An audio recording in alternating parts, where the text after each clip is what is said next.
We try to play out of the back. We tried to press them. Wasn't perfect, but we tried and we saw some good success. We broke out some of their pressure, we played out, and we were able to create attacks.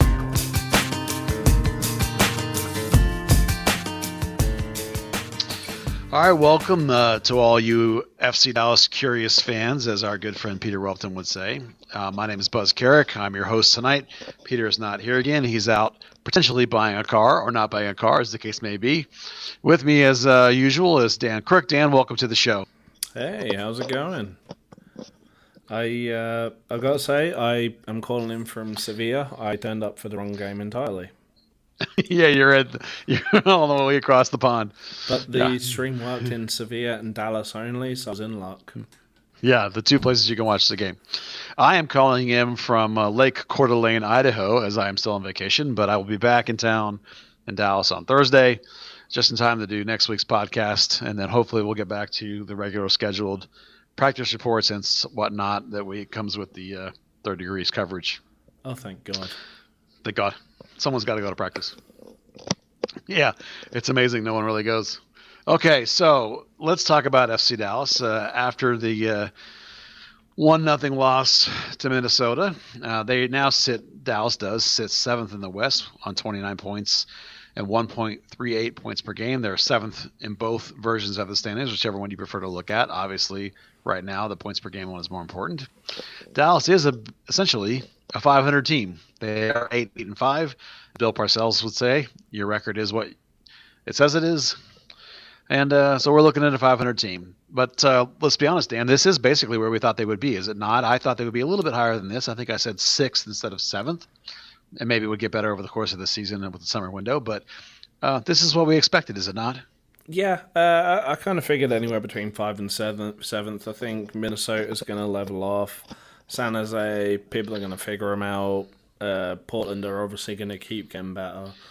I mean, you know, if of a 12-team league, if you can't be in the top 7, you're kind of not trying, right? We've got the next few weeks. We've got Sporting Kansas City, Real Salt Lake. So that's 9th and 6th. You've got Houston in a month's time. So, I mean, there's a lot of games around that 7th spot that FC Dallas really need to get some results from. Sporting twice, in fact, a second time again towards the end of the season. There are 13 games left, 6 home games and 7 away games, which is not the split you would want. But, you know, as you mentioned, Portland and Sporting are behind FC Dallas and Houston. So you got to beat those teams when you get a chance. And right ahead of you is San Jose and Real Salt Lake and Minnesota. So honestly, everybody but LAFC, and that includes Seattle and LA Galaxy, 2 through, let's say, 9th, Sporting Kansas City. You know, those teams are all pretty even. So it's only going to be little differences down the stretch that make a difference. And maybe that's where Dallas and their young rookie coach, who we admire and like, but yet as a young rookie coach, may struggle a little bit. So, for example, let's talk about this Minnesota game. Dallas goes on the road. They play 100% Lucci ball. They outshoot Minnesota 16-12. They have 56% possession, 463 passes. That's a little lower than they do at home, but that's still pretty much dead on Lucci ball. But as I tweeted in the game, not particularly threatening in terms of their opportunities in the final third. 70% of their shots for FC Dallas came from outside the box, and that's not good. You want at least 50% to be in the box, and that's not happening. And honestly, they just don't have any ideas, and some of the national media have caught on to this and written about it. Their ideas are not coming in the final third, but we know that's something they've been working on. We know it's something Lucci has been working on in the training, and we hopefully will get better. But let's be honest, Dan. Right now, this team isn't particularly dangerous with the ball. They have the ball, but they're not dangerous. No, it seems to kind of be the same story as last year. That zone 14 was just an enormous gap. It is again. Really, there is a pretty large gap in the center circle as well. It's just they're not spreading the ball about, and it's kind of weird. You want to see Brian. I mean, that's what Brian Acosta was brought in to do. Yeah, and that's an area we'd like to see Paxton be a little more impactful. I mean, we know Paxton's the unicorn at this point for this team. He has with them they have a 7-4-2 record, and without him they have a 1-4-3. That's a significant change. They're about a goal better per game, but it's not just down to those guys. Mosquera's coming back and starting to look a little better. Michael Barrios, of course, is Michael Barrios. He is what he's going to be. Up front, they went with Baji this last time versus Ferreira. We're going to come back to that topic a little later. But overall, there were some positives in the game despite the lack of opportunity. One player I'd particularly like to talk about is Brandon Cervania, who has really progressed since coming back from the U20 World Cup. I thought we would see a split time with him, with Edwin Cerrillo, of perhaps Edwin taking those road minutes and Brandon having the home minutes. But so far, it's been Brandon Cervania all the way, and he really has looked good. He absolutely has. And looking at I'm looking at the passing chart right now, and I mean, there's just 18s everywhere. It's just absurd. We'll get to it later on, but in the friendly, Savania's performance definitely outshone Cerrillo's. We thought Cerrillo had a stranglehold on that deeper 8-6, particularly someone who could play a lone 6, and it's kind of looking like Savania could be that guy instead. Yeah, the difference would be that Cerrillo is a defensive first player who needed to learn offense and possession and spreading the ball around, where Brandon was already an 8 and had to learn sort of defensive consistency. And now, and again, some national media finally spotted this, Brandon showed up with some of his long splitting passing that he likes to do. And he's finally producing that. We've been seeing it for years. Those of us who watched reserve games or academy games, we're now starting to see it at the MLS level as that kid gains confidence. And it's really exciting. Makes you wonder, like, man, this really could be a really terrific midfield in a couple of years. Definitely. Let me just pull up his... I must apologize. My computer's been a little bit slow. But, yeah, I mean, he only really attempted... I mean, for Minnesota, he only attempted a couple of for long passes, and, you know... I mean, one of those did turn into a key pass, but his way of spreading the ball around is just is something that really only few people on this team can do. You've got him, Thomas Roberts, Alphonsine Jata. Really, not a whole lot that can kind of do the things that Savania does. And that the ability to be multifaceted is something that in the modern game is really becoming important as guys cover a lot of ground, as roles become intermingled. You see guys playing positions that are really two positions. You have to be able to cover multiple assignments in the course of a game, and Cervania's got that ability. And right now, Lucci is choosing to ride that ability. I don't know necessarily that it's winning games. They are had 2 losses out of the last 3, which you don't love to see, but it still is exciting if you want to talk about the future where this club's headed, and another young player that can be really a positive force when you're going to be losing some guys going forward. Maybe that's a guy the team can build around. I know we can't really style point losses, but this is a Minnesota team that of the last 7 odd games, they've scored an average 4 goals a game, and FC Dallas held them to an injury time bundled home so goal, and if that didn't get bundled in, and if Ziegler makes the penalty, that's 3 points for FC Dallas, breaking a 7 or 9 game unbeaten streak in all competitions, and an incredible run by a team who, well, I mean, I don't know if you heard, but what's the coach's name? Inchy.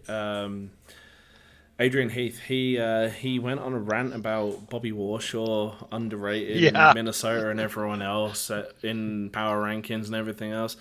And that's because Minnesota, they haven't looked as good as their results tell. And FC Dallas kind of exposed that. FC Dallas did look the better side. Yeah, Dallas put in a quality performance on the road, just didn't get the result. But as we've talked about many times, when you're going with an academy first team, you're literally playing 3, 4, 5 teenagers, depending on the game. You got a coach who's younger than me, is in his mid-30s.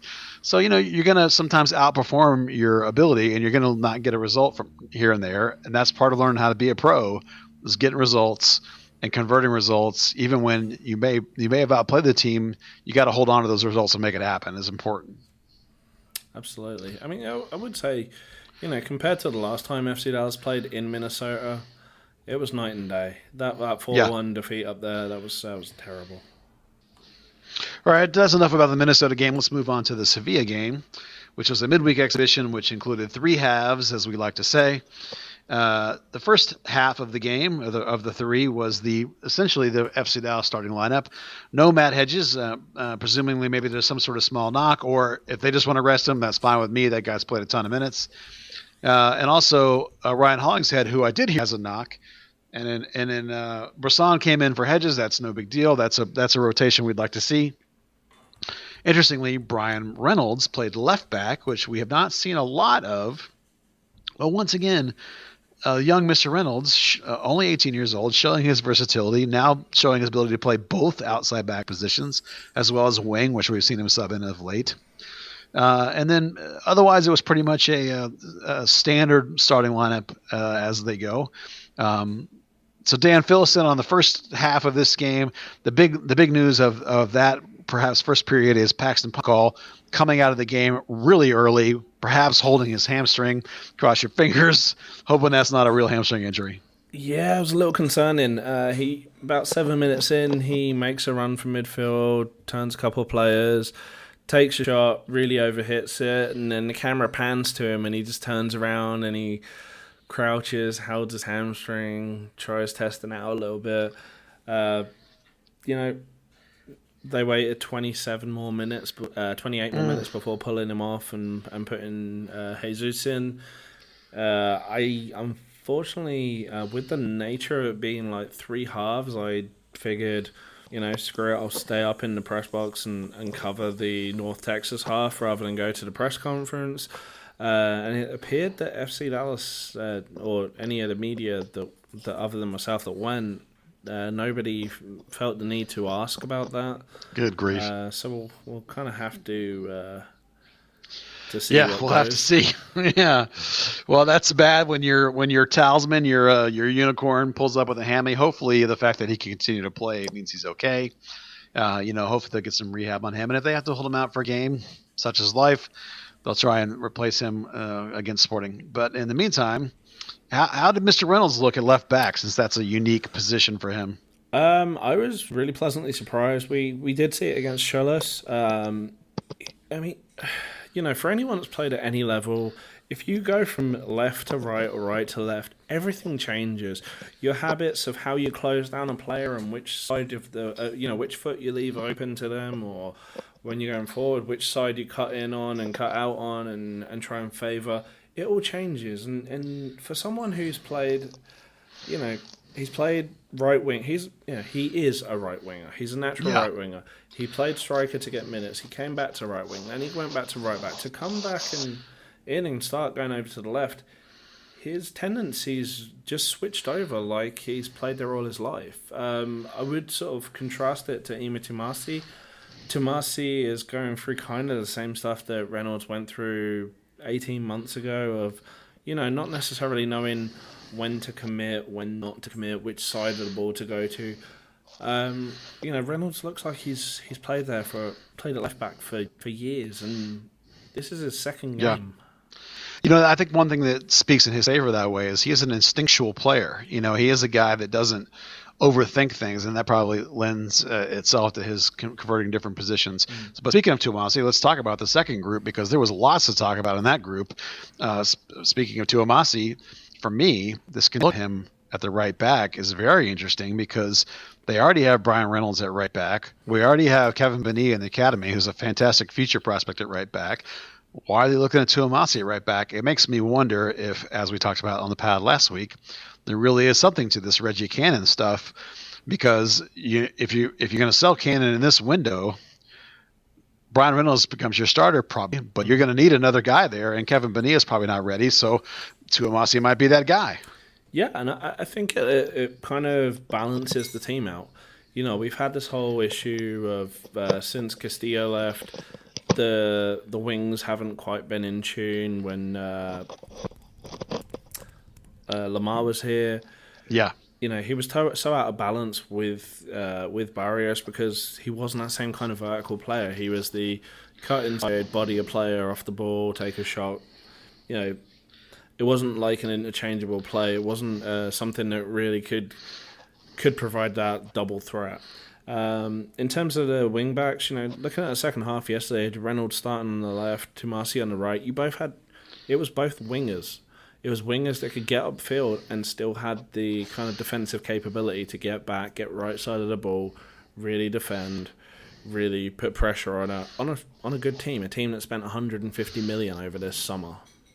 Yeah. The Tomasi deal is just a case of, like Lucci put it, we put him there in training and he looked good. I don't know if it's a case of having an attack-minded wing-back as opposed to like a traditional full-back, which you'd get with, well, actually, Bressan even gets forward a little more than you'd expect. Indeed. But yeah, he looks good there. He looks like he could really grow into that position. Obviously, FC Dallas have a ton of wingers. And there's something about having him and Francis Atuahene on the same side, overlapping, underlapping, really playing nicely, that could just feature, really promisingly for FC Dallas, at least for the length of their Generation Adidas deals. Yeah, however long those deals continue after this season, that's an interesting question. Well, so the front four, as you mentioned it to Ahene in the second group, the front four of that group was really interesting. Return of Christian Coleman is obviously big in terms of his at least physical healthiness. A player that we've always admired his tactical understanding, being where he's supposed to be if the finishing is not what we like it to be. Mm-hmm. The new player, Gayassi, on the left looked interesting and exciting in the clips that I saw. That's got to be pretty enticing for fans to watch that kid some more. And the experiment of what in the world do you do with Jesus Ferreira in a team where Coleman or Pepe is playing as a 9 or a hypothetical buy as a 9. What do we do with Jesus? And we saw that experiment continue with him as a 10 or a deep free 8 type role, more of a Paxton type role, perhaps, but he plays it more as an off 10. So lots of to talk about in that front four. Yeah, Ferreira definitely played more as a 10, kind of floating around the edge of the box for anything that came out to him. It's tough to assess too much because FC Dallas just couldn't get through the midfield. Sevilla were just phenomenal in playing that kind of high block, really closing down FC Dallas. You saw Atuahene come back and really get involved. Giassi, we only really saw him come back once. He didn't actually run at players, which is what I really wanted to see out of him as a guy who is quick. He's got that ability about him. He ran onto a pass once, caused havoc, missed Coleman, and then Atuahene put a header over. It was a really nice bit of play. He optioned out a lot, which I didn't quite like. When you sort of turn your body over and pass back into midfield, try and recycle the ball. I don't know if that was instructed to him or not, but he also played this really high line. He was playing on the last defender, but also really hugging the touchline, which when you've got a midfield as good as Sevilla's, he's just not going to see a lot of the ball, and he didn't. Whether that was instructed to him or not, I'm not sure. I'm guessing the optioning out of runs probably was instructed, as really he's going through a pre-season of sorts, coming to the European season, going into the American season. That high finding line, his way in the team, yeah, and that high line is probably just his own interpretation. He's definitely picking up some things. He was off the ball, even without the ball being on the left side of the field. He was pointing out to Reynolds to run inside him, bring an extra attacker and an extra attacking midfielder in, kind of try and give the Sevilla players something to worry about. He's definitely got some tactical know-how about him in spreading the defense about. I just really want to see that physical side of his game, see the side that really brought him to Dallas. Sorry.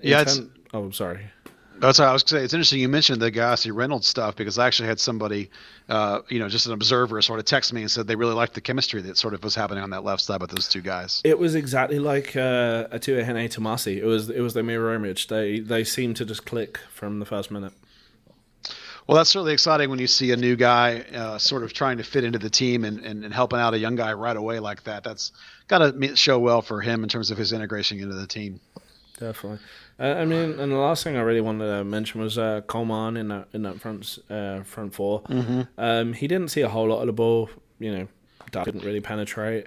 Right. But I saw him at full sprint, which was really nice. I know any player that comes back from a long-term injury like that ACL tear, it takes a long time to beat themselves. It takes a year. It does. And to see him going full sprint, beating expensive players to the ball, that was encouraging. That was a guy that, he may not be there as striker confident. Striker is a confidence position, but he's there. He knows his body. He knows his physicality. He can get to that ball and kind of be the guy that we've seen, at least. The guy that is the perfect striker aside from his finishing, maybe. The guy that, he's the ideal second striker to a Jesus, or could probably even make the Garden Snake look good in terms of like what he can provide. Yeah. Yeah. Well, every player that you would talk to, every coach you would talk to would talk about Coleman's positivity and his work rate and what a great dude he is to have around. So it's good to see him doing well. Again, the question with him always is going to be finishing. Is he worth what Dallas is paying for him, and it has paid for him? I mean, that's the question. I mean, as a striker, that's what you pay for, right? I mean, yeah. You can have the best setup guy in the game, but if there's no goals if he's got no numbers in his goal column, that's his value.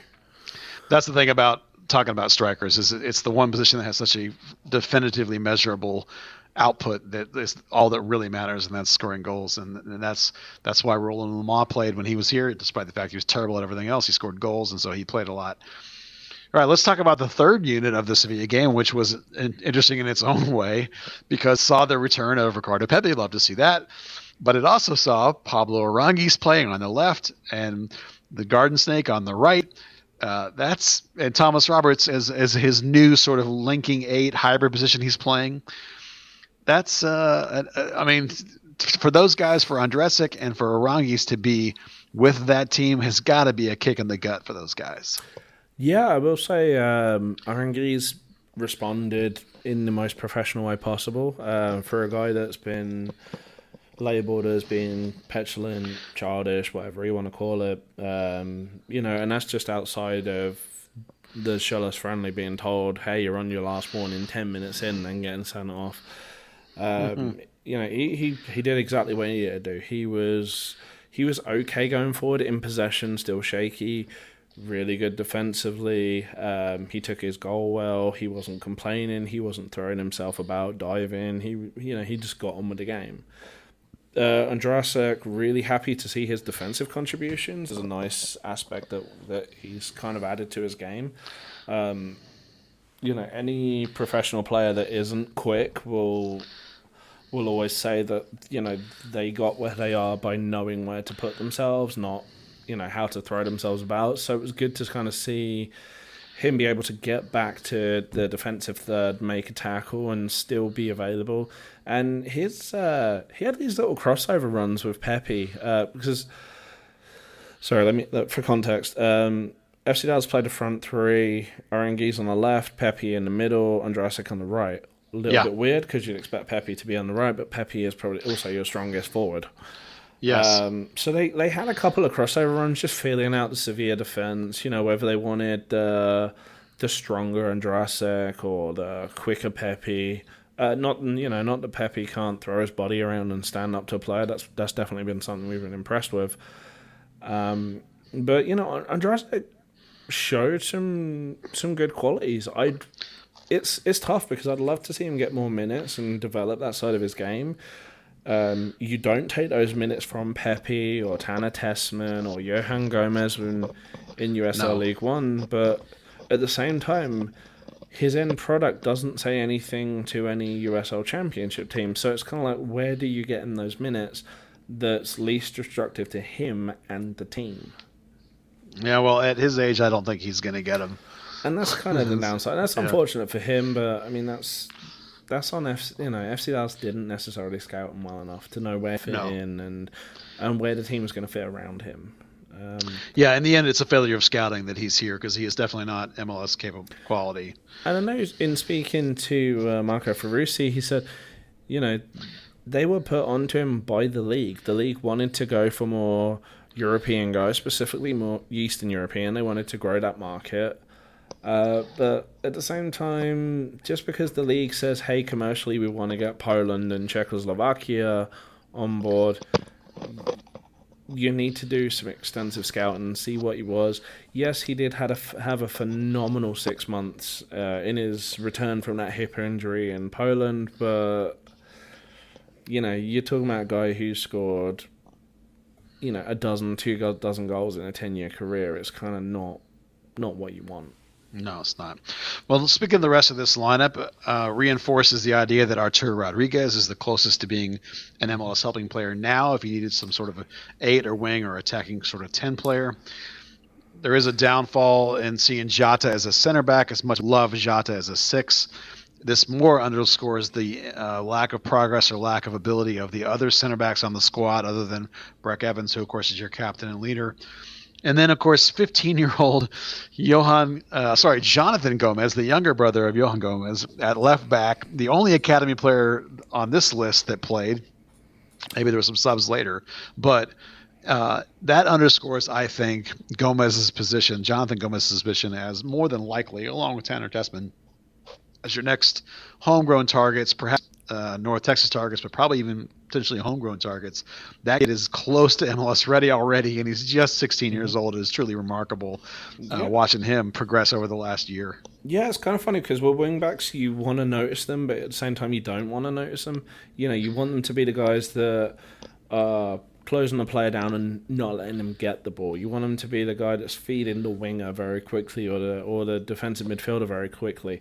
So there were passages where you didn't notice Jonathan Gonzalez. Sorry, not Gonzalez, Gomez. And that was a good thing. That was a great thing. He didn't give away fouls. He was quick in his passing. He was good in his defensive movements. He's got to be the next. He's got to get paid by one of the two teams, right? One of the two for sure. And if you've watched him in the academy or with North Texas, he has the ability to get inline to inline the whole game. The kid is phenomenally talented and will be one of the, of the 6 players I've listed as potential, he's one of the 4 that I thought, yes, sign him now, let's go. And I think he's a name you'll have to watch over the next year and a half for FC Dallas. Definitely. I think one thing that I really liked from the North Texas SC half is I think we potentially saw the long-term play out of the FC Dallas midfield. You had a 3-man midfield. You had Biku Basanth playing like the hard 6, something that Cerrillo could grow into, Savania could grow into, Jota could probably do Jota, in a couple of months, honestly. Although Lucci likes the centre back, I don't know why. That is a hill I'm gonna die on. I'm with you. Yeah, and then you had Arturo Rodriguez and Thomas Roberts, two 10s, playing as the dual 8s, and honestly, it was fantastic. It was true give and go ball. It was one stays back, one goes, the other stays back, the other goes. Both can spread the play around really nice on the long ball. Arturo can make the better runs than Roberts, and I would honestly love to see Thomas Roberts playing the exact role he played, Paxton Pomacol playing the Arturo Rodriguez role, and then Jota, Cerrillo or Savania playing Biko Basanth's position. I think that would be something that would be quite phenomenal. It might take a while to adapt to MLS, but if you're not necessarily looking to win MLS Cup this year and just hoping for the playoffs, you can kind of sacrifice the games if you need to. Well, if you remember at the start of the year, that's basically the way Lucci started, with a single pivot with Carlos Grezzo as the single and Brian Acosta and Paxton Pomacol, I can articulate that correctly, as the 2 8s. So, that is what he wanted to do in the beginning and only adapted when call-ups and injuries happened. I think this was actually a little more, where it was like kind of like a deep 8 and a free 8. This was more like 2 dead flat 8s. The line was actually pretty flat. I mean, BQ sat a little bit further back, but this was as close to a 4-3-3 as I think any FC Dallas team is going to see in a long time. Yeah. Well, that's certainly a formation that Lucci Gonzalez likes to play, so it'll be interesting to watch. All right, speaking of Paxton Pomacol, this week, of course, he was linked to AC Milan and a couple other clubs, but AC Milan was the big name in there as a potential signing. And we've talked about him a little bit, Dan, you and I, last week, in terms of his potential sale, and we both agreed, I think, that we would not like to see him sold soon, and it will be very difficult for Dallas to sell him. Unlike right back, which we would discuss with Reggie Cannon, where there's a pipeline of players coming, Paxton's a unicorn. And there's nobody really ready to play like he can play. Thomas isn't there yet. Arturo Rodriguez, who we like what he's done, certainly isn't going to step into MLS and do what he's been doing. Perhaps the closest player to Paxton is David Rodriguez, and he's 3 years away. He's where Paxton was when Paxton signed 3 years ago. So, you're looking at a player who is indispensable at this time. As I mentioned, the club is 6 wins better with Paxton than without him, and a half a goal a game better. First of all, what do you think that price is that would make Dallas bite? Is it 10 million? Is it 15? It's got to be high, right? Because he's irreplaceable at this time. It depends what you're talking about, an MLS price or an FC Dallas price. Because MLS obviously have to have the say, but I think I sort of made a comment post in the story, the match recap about unsurprisingly the team that spent 150 million over the summer beat the team who's would probably start hyperventilating if they find $10 down the back of the couch. We kind of have to separate FC Dallas from the Seattles, Atlantas of the world, in terms of selling as much as we do as buying. We've the record transfers still, Breck Shea and Fabian Castillo's kind of 4-ish million, not a great deal really. When Grezzo. Oh yeah, sorry, I forgot Grezzo. But thinking about the Castillo style, all the talk was, gonna get 10 million, yeah. Oh no, wait, he's forced to move, and now we have to accept $1 million on a loan and then $3 million for the full transfer. Yeah. With Paxton's not that player. Paxton's not going to do a runner to Turkey. But at the same time, we don't know what Hunt Sports Group's limit is. We don't know where they're going to go to. Yeah. I personally would say, and a 20, is he 20, 21 now? 20. Yeah, 20-year-old. That potential. The US is always going to be cheaper. American players are still cheaper. Yeah, you'd want 8 figures, however it comes. But I could see it being certainly the high 7s. Only 19. He's only 19. God, I feel old. Yeah, I know, right? I keep thinking he's 20, 21 as well, based on the way he plays, and I always have to remind myself. You always think of Reggie and Paxton as the same age, but yeah. No, Reggie's 20. God, I feel old. Oh, Reggie's actually 21. His birthday was last month. I forgot. My bad. Happy birthday, Reggie. So yeah, it's that with Paxton, the problem is, and what we don't really know is how much the Hunts really believe this idea that they want to win MLS Cup with these homegrown players. Because if you're going to do that, you have to keep the guys that are the special like this. You have to hold on to a guy like this. You're not going to win MLS Cup building around Evan Cerrillo. I love Evan Cerrillo, but he's not a difference maker. He's a great player, but right now Paxton is your only guy that can keep up with the best players in the league and be a difference maker that's going to win you playoff games. So if you're serious about trying to win something, you got to hold on to him for 2 or 3, 4 more years. But there is probably a price, right? And that's the question is going to be where is that price fall? What's that number that makes the Hunts blink and give in? And Paxton will be part of that discussion. Paxton will be, does he want to go? The problem with the AC Milan article I read is that the reason they're interested in him is because they lack midfield depth. Well, if you're going to go over there and not play, don't go. Playing is everything. You have to be playing, particularly for a kid like Paxton, who at 19 is just now breaking out of the U20 team and into the U23 team for the national team. We want him to become a national team player. We want him to progress. If he goes over there and sits on the bench, nothing. You got to play. And that's kind of the problem with Italy. We talk about it's a good defensive league, it's a good technical league. There's so many players that you can look at, like the Alberto Aquilani's of the world, where people say, "Oh, he's only 30. He's just coming into first team in Serie A." That's the attitude there, and that's not how you want a 19-year-old to be. You want a 19-year-old to be like the Serie A Premier League attitude of, oh, he's 19 already. He's nearly in his prime, especially in that attacking role. You don't want an attacking player to sit on the bench at that age. No, and for his progress and for our country and for everything we hope, having watched him grow up, is like we don't want to watch him stagnate and become not the player we want him to be. And speaking of Paxton, again, there was another article this week that I related on Twitter about the death of the number 10 position. And it made me think of particularly FC Dallas because it talked about Liverpool and Klopp. It talked about Man City and Pep. It talks about how the last 3 years or so you've seen the number 10 position go away at the highest levels of soccer. These one-dimensional players where the entire offense flows through a single player. As Klopp says, I'd rather get 3 turnovers in the final third and pounce and convert. So those kind of positions are going away.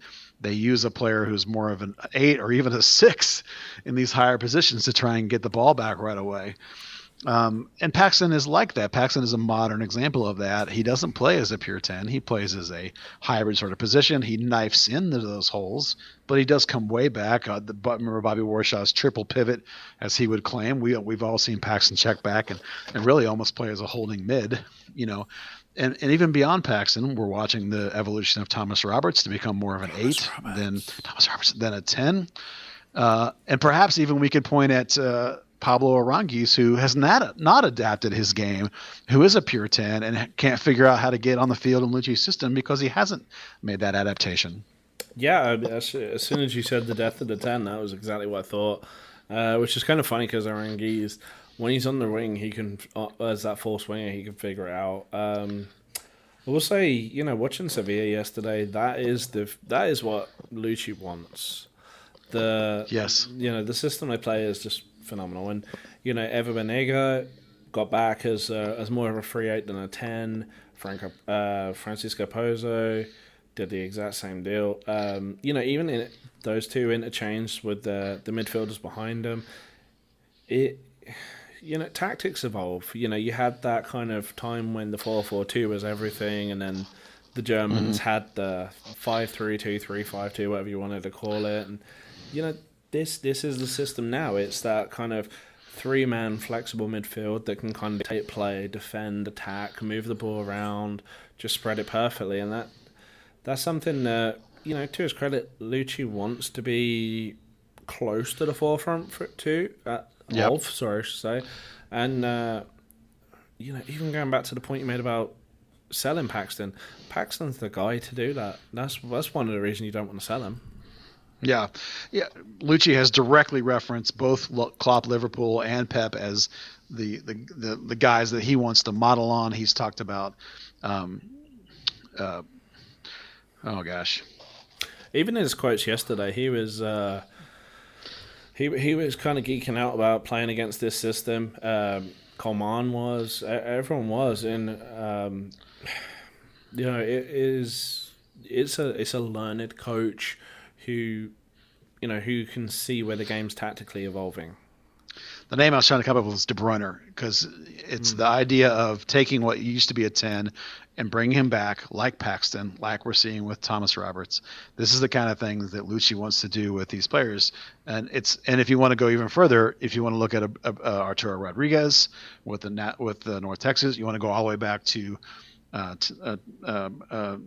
David Rodriguez, who traditionally is a 10, but also is now trying to learn that deeper role and gets played as an 8 by Quill with North Texas. This is the direction this club is heading. And you're right, Paxton is the prototypical guy for this kind of system. So, you want to see him go, if he does go, you want to see him go to a team that's going to use him in the right way that he is built to play, which is this new modern hybrid position. All right, the next big question, and something we've been dealing with around here because we've now seen Dom Baji start 2 straight games, if you include Sevilla. Does FC Dallas still need a number 9? I have my opinion, but let's hear from you, Dan. What do you think? Does Dallas still need a 9? Yep. Dombaji is definitely coming on leaps and bounds to be the player that FC Dallas wanted. Our good friend Tyler Cohn made a point on Twitter that I feel I agree with. That FC Dallas is 90% more likely to grow its own functional 15-goal a season 9 than it is to buy one in. Simply because those cost a lot of money. They do. And you've got guys like, Ferreira is developing into, his body shape is more of a 10 than anything. You've got Tessman who can play. I mean, he's going to play every position bar at some point. Yeah, I think they should. I mean, he's big enough. They should just throw him in goal one day, just for shits and giggles. You've got Johan Gonzalez. I keep saying Gonzalez. Gomez, fine, even the guys that have gone to college. You've got guys like Brian Padilla, who just has that instinctive play about him. FC Dallas have a knack for turning out attacking talent, and one day it is going to turn into the number 9. You got to go through that whole thing and not mention Pepe. Well, Pepe goes without saying because he's El Tren. He is El Tren. Choo choo. Thanks for covering. I mean, yeah, you're welcome. Yeah, I mean, obviously at this point, I think we all look at the system and we look at Pepe and we think, yeah, he very well could be the guy. It's far more likely that Pepe is going to become a 15-plus goal scorer than it is that FC Dallas is going to buy a 15-plus goal scorer. As you say, they're just far too expensive. I mean, look at the guy that just went from Germany to I can't, for like 65 million, and Hedler or whatever his name is. This is where I'm not. Heller, the guy that every West Ham fan's like, really? Yeah. Wait, really? 65? You sure? Yeah. Well, he scores goals. So I mean, look at Luke de Jong yesterday. He just moved for 18 million. Yeah, great touch, great instinct about him. But at the same time, he is saying that someone who plays equally well in a different position is going to cost that much. Yeah, that's the thing. And Oscar Pereira talked about this with me before he left. It's just the amount of money you have to spend to get a guy like that can be problematic. I mean, the example we can think of in the league is Portland with their Fernandez. Mexican strikers, Fernandez, who cost, what, 15 million did he cost? Something like that? It was 10, 15, yeah. This is why we talk about Pomykal. He's one of those he's that attacking bubble that should cost, you pay through the nose for. Oh, and when I wrote my article the other day about how they should pay these 4 homegrowns that are coming up out on their contracts, one of the first things I wrote was, if you're that attacking, influencing player, you get paid a lot more money than a right back gets paid. That's just how these things work. And if you're going to try and buy a 9, you got to pay through the nose, and that's the reason why they buy people like Coleman, they buy people like the Garden Snake instead. And we all know now, we're just going to have to wait a couple seasons for Pepe to become that guy. And so really, that becomes the answer. Is like, you're not going to buy a player this winter or this summer that's going to get you an MLS Cup this year. The real answer is you're going to have to wait a couple of years for Pepe to mature, and then that could be the guy. And you hope you can hold on to Paxton. You hope you can hold on to a couple of these guys. And in 2 or 3 years, you're going to make a run and you're going to get a couple year run before those guys are all sold and gone. And then sell him for 30 million. Yeah. Yeah. If he becomes a prolific scorer like Martinez, that level of player, and he's only 20, that's worth obscene amounts of money. I mean, that's the story of Josie Altidore, right? We all think he's old, he sucks, this, that, and the other, but then he comes up with goals when it matters. Yeah, and he was at the time, he'd go for like 10, 15 million back in the day, and now he's only 29 and still is producing. I mean, if we want to get back into my complaints about him with the national team is not that he's not the best striker now, because he clearly is. Is he still going to be the best striker in 3 years? And I'm not so sure about that. So one question for you. I did see it come up on Facebook the other day of, would you take Dom Dwyer at FC Dallas? I would. He gets paid $1 million, which is, in this modern contract situations with clubs, is not too much. But the reason I would take him goes back to some of the games where I watched him play against Dallas. And I saw a player who put in the defensive work as much as he did the offensive work. He grounded out and he got in people's faces and he tried to get those play that high line turnover. And for me, watching him play, I thought to myself, boy, that guy would really fit with the way Lucci's trying to play. So that's why I would be willing to take a shot on Dom Dwyer, because $1 million a year, honestly, now is not that crazy of money, particularly for a guy who has a history of scoring 15-plus goals in a season. Yeah, I mean, that's exactly how I feel. I know at Sporting Kansas City they had the phrase Dom Dwyer Island because, he just didn't get the service. Orlando City's kind of been similar. I feel like playing ahead of someone like Paxton Pomacall, Thomas Roberts, you'd get that service. And like you mentioned, he puts in the defensive effort. He's a horrible Blas Perez type guy that wins so many free kicks too. He earns his money. Yeah, he's only 28 years old. And even just as much as 2018, he had 13 goals. And you go back a few years to Sporting Kansas City when he went 16 and 22. A guy that needs service, but so does every striker. And perhaps you could say that Dallas isn't a team that gets great service yet, but we're moving in that direction. But for me, more importantly, as we mentioned, it's the style that he plays, that doggedness, that battle, that work rate up top that you want out of your 9 when you're trying to play a high press. That fits with Dallas. So yeah, I would take him. But I get why it probably wouldn't happen. But for me, like if that's a guy that was available, I would. If I'm the Hunts, I'm definitely making a phone call to find out if I can get that guy. Yeah, 100%. All right, let's move on from the number 9. I'm sorry, we have one last discussion point that I wanted to hit on the number 9 situation. Oh yeah, one more. And this is the question for the next foreseeable few games. Who do you want, Jesus Ferreira or Dom Badji as your 9?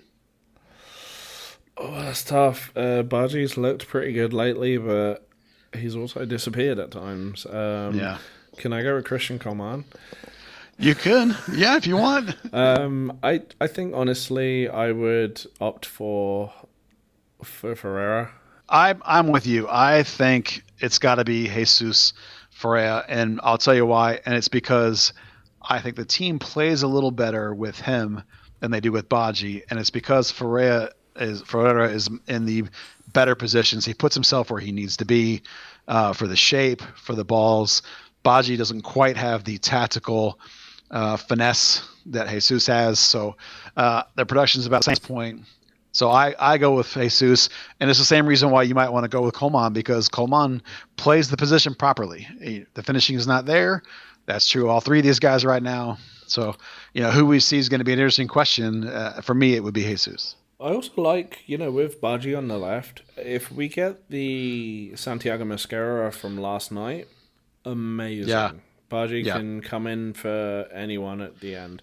If you get the Mosquera that doesn't play so well, kind of has a little sulk, great. Badji's going to come in. You know what he's going to do. He's going to do a job. He's going to do it professionally. It might not be perfect, but it's going to be something. Yeah, and going forward, we're going to see the integration of Gayassi too on that left wing some. Yeah. Maybe even see a chance to give Michael Barrios a game off before they burn him out.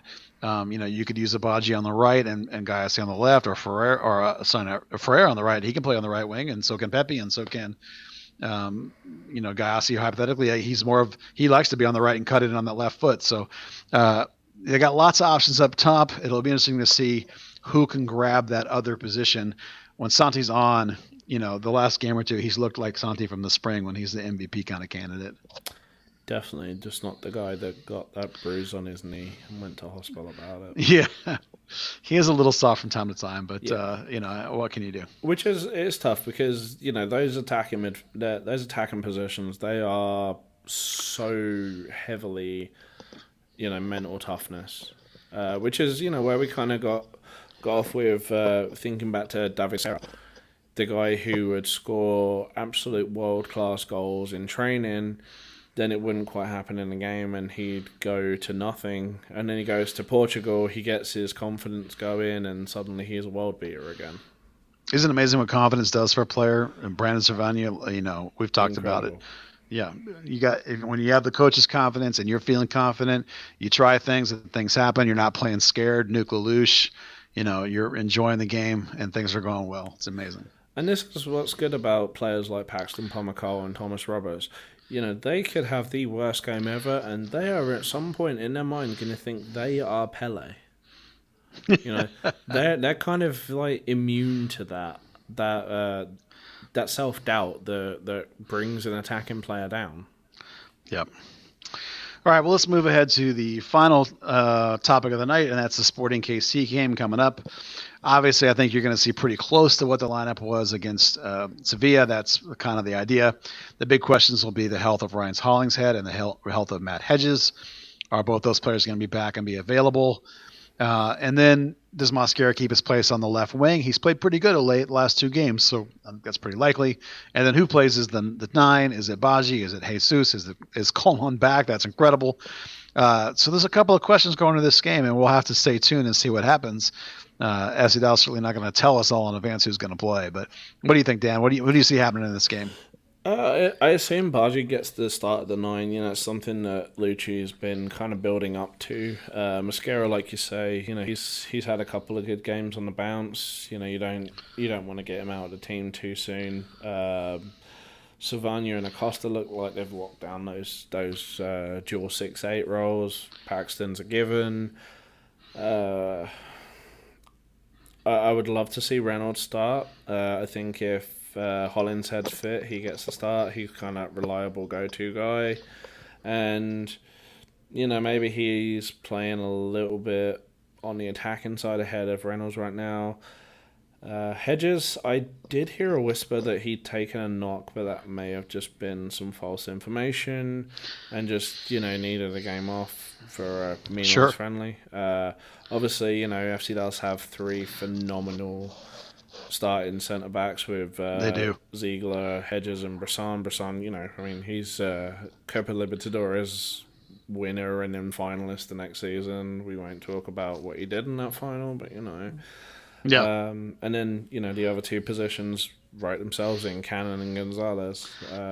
Do you kind of foresee any surprises in there or any deviations? I don't in particular. Kansas City's won 2 in a row and 3 of 5, so they're starting to round into form a little bit. They're just weird. At home, they've been terrible, which is so anti anything SKC. It is. It's always been the toughest place to play. Yeah, I think Reynolds is interesting. I think Reynolds has moved himself into an 18-man player, like they're writing his name and pen on the bench because of his ability to play right back, left back, either wing. He can play center back. We've seen him do it with the national team. They've stuck him in midfield, so that versatility is worth a ton off the bench. And even just like his ability to play over the top when sometimes late in the game you might need to spell a Barrios and get on a guy who can still play over the top. That's really important. There's different kinds with Hedges. There's different kinds of knocks, right? There's a knock of it's an exhibition game, I'm taking the game off, and there's a knock of it's an MLS game and I can't go. Those are 2 different kinds of knocks. So I'm sure that probably just like Ryan Hollingshead, it probably isn't a big deal. We'll find out, why those 2 guys didn't go. Was it real or not? If Ryan can't go, and Hedges can, then Bressan obviously can play left, or Ziegler can play left and Bressan can play in the middle. You're not going to see Johnny Nelson anytime soon. I ran into him about 2 weeks ago, and he said that he was doing better and feeling good, but we've also heard that whatever he's dealing with his abdomen is going to be a long-term problem. He did tell me he wasn't going to have surgery, so they must be trying to go through physical rehab, and I'm sure it's something like a sports hernia. A lot of young guys, and this is something Oscar talked to me about a bunch. There's a lot of the kids that come out of the academy when they get into their first full pro season, they have problems with the abdomen. The core is just not good enough, and FC Dallas really tries to work with that and really tries to develop that. But sometimes it's just that wear and tear of that first season. You just cannot hold up when you're an 18-year-old kid who's never gone through a whole year as a pro before. Definitely. And for anyone that's spoken to a player on a fan level, media level, whatever you want to, classify as, players always want to say they're better than they are. They always want to be good to go. And, I remember, my first run-in with Oscar Pereira was the phrase good to go. When Mauro Diaz was good to go, then wouldn't play the next week. And then the week after he was good to go, but he wouldn't play. And I sort of said, Oscar, what does good to go really mean? Does it mean he's, he can play or what? And he gave me the puppy death stare. which apparently after he gives, that means like he respects you and has a great relationship with you. Yeah, that's true. Death. Had a nice catch up with him the other week. But, he then after that and said, when I say someone's good to go, it means they're pain-free. They can start training again. Medically cleared. It doesn't mean they're, it's like, when Coleman came back in a Tuahine. Yeah. They could start training again. They were pain-free. They could live their life as best they could. But, that sounded morbid. But at the same time, they couldn't run out against an SKC for 90 minutes. No. So, for Nelson, like you say, that... you could be looking around sometime. Yeah, we're probably looking at least next month for him. That'll be probably the biggest question, probably going forward in the Sporting KC game, is going to be Paxton Pommelkol's hamstring. Can he go? If he can't go, I'm going to guess at this point that Jesus Ferreira goes in that spot, that 10 spot, that hybrid 8 spot, whatever you want to call it. If Paxton's hammy is troublesome, and even if it's just kind of a little bit bad, they might even hold him out. I mean, as you say, Sporting hasn't been great at home. If you need to give your MVP a rest, this might be the game. I can't believe I'm saying that about Sporting, but Well, Sporting's also the team that you want to just knock a ball over the top and have Barrios run onto it. I mean, he scored a hat-trick doing that. You want to have a guy like Jassy running on the other wing. You want to have Baji or this would be a great game actually to give Jesus the 10 because he can he can stretch the legs, he can run in behind Matt Beasler. I will say with Pommelkol, I really wish I wish that I could have gone down. I wish I'd have gone down to speak to Lucci instead of maybe sitting up and doing the North Texas game. But choices are made. We have to live with those. I do think there was 28 minutes between when he pulled up and felt his hamstring and when he went off. It was probably just some tightness and a precaution. You don't risk him in a friendly, but at the same time, if you really thought it was bad, he comes off in the 7th minute, not the 35th minute. Well, maybe he just took a little contact there and had a little Charlie horse type effect, and hopefully he can play through it and be fine. If not, we both are in agreement that we think it's going to be Freya as a replacement. I mean, we've also, he's made a little run. He's took a long shot and he's felt his left hamstring after he's overhit it. I'm sure everyone who's played any kind of sport at some point has not stretched out fully, and then they've been like, "Ooh, I'm feeling this now. I need to stretch it out some." Yeah. So maybe we're all just reading into something that doesn't exist. Yeah, maybe so. We will see on Saturday. All right, that's about everything we have tonight on your 7th place FC Dallas. They got Sporting Kansas City on the weekend, and we're all going to cross our fingers that Paxton's not really hurt and see what kind of team Lucci runs out against the Wizards. Wow, old reference. Good one. Yeah, thank you. I was wondering if that was going to... What? Wizards? The Wiz, if you want to go way back to their very first name in 1996. They were the Wiz for about 6 months. All right. Thanks for joining in, everybody. Listening in, all you curious FC Dallas fans, to quote my friend Peter Welton. Thanks again, Dan, for your time on the pod tonight. That was a lot of ground we covered. I feel like we did good service to the double games this week and then the game moving forward. Hopefully everyone out there enjoyed the podcast, and we'll see you next week on Third Degree, the podcast.